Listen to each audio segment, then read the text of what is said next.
Hey everyone, welcome back.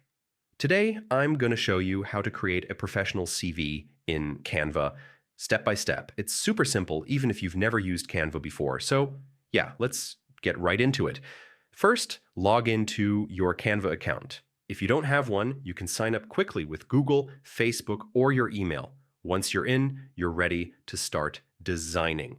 Next, go to the search bar at the top and type CV or résumé. Canva has hundreds of professional templates, so you'll find something that fits your style. Scroll through the templates and pick one you like. Don't worry too much about colors or fonts yet. We'll customize everything. Click on the template to open it in the editor. Now update the text fields with your personal information, name, contact details, work experience, and education. You can also change fonts, colors, and layout if you want.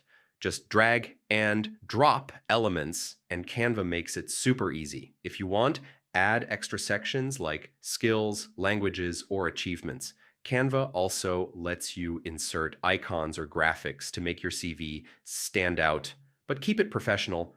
Don't go overboard. When you're done, click the download button at the top right corner. Choose PDF for applications or PNG if you want a digital version. And that's it. You now have a polished professional CV ready to use. And that's all it takes to create a professional CV in Canva for 2026. If this helped you out, make sure to like the video, subscribe, and hit the notification bell for more tutorials like this. Thanks for watching.